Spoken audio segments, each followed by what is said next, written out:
Dans la vie, tu ne peux pas réussir sans difficulté. C'est en rencontrant des difficultés que tu vas réussir, tu vas trouver la solution.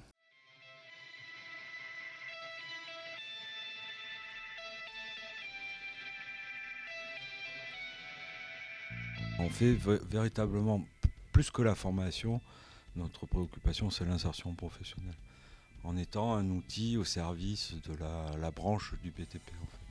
Les profils de jeunes sont très diversifiés, on a des profils très très hétérogènes en réalité.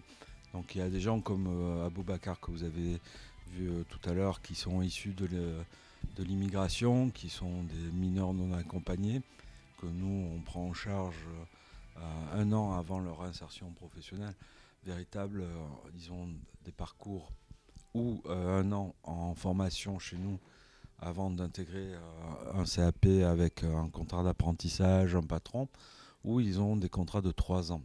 L'important, c'est quand même de leur permettre d'acquérir un minimum, une sorte de minimum culturel. Je suis arrivé en France en 2018. Je suis arrivé en France. J'ai été rescolarisé par les Français. Vu que je n'avais pas le patron, ils m'ont dit de venir continuer les études au CFA Centre de métier en attendant que j'ai mon patron. Donc j'ai continué les cours normaux là-bas, l'histoire, zoo, pour ne pas rester à la maison comme ça. Quand j'ai eu le patron, j'ai fait le stage une fois. Le patron il a aimé, il m'a vu, il a vu la motivation. Du coup il m'a proposé le contrat d'apprentissage. Donc le contrat d'apprentissage. Après je suis venu ici parce que le métier que j'ai choisi, c'est cette école qui applique chez métier, la plomberie. Donc ces CAP-là, ces formations dites classiques, qui sont le CAP, donc niveau 5, niveau 3 et BP niveau 4, 5, c'est au niveau bac. Et après, on a des mentions complémentaires ou des mentions complémentaires, tout ça. C'est des formations classiques. Les CAP, c'est en 2 ans ou en 3 ans quand il y a une situation de handicap ou pour les MNA. C'est un aménagement possible. Les BP, ils se font en 2 ans aussi. Donc, par exemple, on a des filières en réalité après. Donc, sur le pôle fluide et énergie dont est issu Aboubacar, un jeune, il peut rester 7 ans chez nous. C'est-à-dire faire 2 années de CAP, 2 années de BP, entre les deux, faire une année de connexe. C'est-à-dire, s'il a fait un IS, il peut faire chauffage. Et après, il peut faire mention complémentaire ou un TPIS. Et une mention complémentaire en énergie renouvelable. Donc en fait, ce sont quasiment des ingénieurs de la technicité chez nous. Depuis que je suis rentré au CFACI, personne m'a montré le regard bizarre. Donc il y a le respect entre tout le monde et moi et ça se passe très très bien. Je suis très ravi de les avoir comme les profs. Donc ils n'ont qu'à continuer comme ça. Vous savez, il y a une chose, être prof et former l'apprenti, c'est pas pareil. Tu peux connaître ton métier et pour former l'apprenti aussi, ça c'est un autre métier à part. Tu peux connaître ton boulot, ton domaine et tout, mais si tu ne sais pas former l'apprenti, cela ne veut pas dire que tu ne connais pas ton boulot. Donc ils ont toutes les qualités.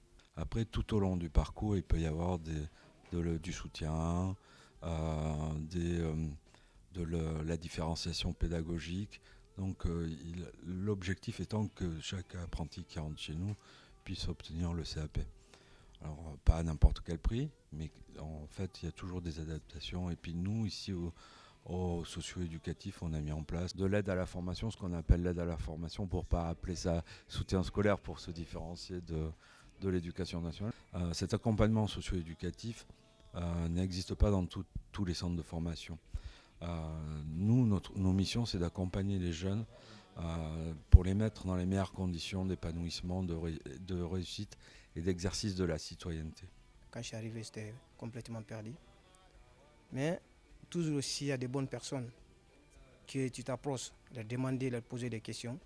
Ils peuvent toujours te guider sur le bon chemin. Le but du jeu, c'est pas de coller les apprentis dans un système, mais plutôt de prendre en compte leurs propres compétences socio-professionnelles, qui d'ailleurs, ça colle très bien à la définition d'une compétence socio-professionnelle, puisque c'est quelque chose qui est un peu inné, en tout cas qui existe avant qu'ils arrivent chez nous. Donc on ne va pas leur apporter ça, c'est pas vrai. Par contre, on peut renforcer leurs compétences. Donc le but du jeu, c'est quelqu'un, par exemple, qui aura une compétence de leadership, c'est faire en sorte qu'il puisse être formé à, à, à être conducteur de travaux peut-être, ou chef d'équipe, et puis éventuellement à un moment donné ou à un autre, créer sa propre entreprise et exprimer pleinement son leadership.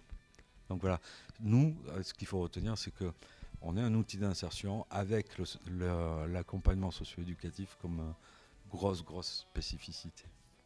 Comme je n'ai pas fini encore, il me reste peut-être 1 an ici. Si j'ai fini, parce que mon patron il m'a proposé la promesse d'embauche. C'est bien approfondir mon expérience. Au futur, je vais me mettre à mon compte. Je vais être employeur, embauché comme mon patron. Et donc, c'est ça mon objectif.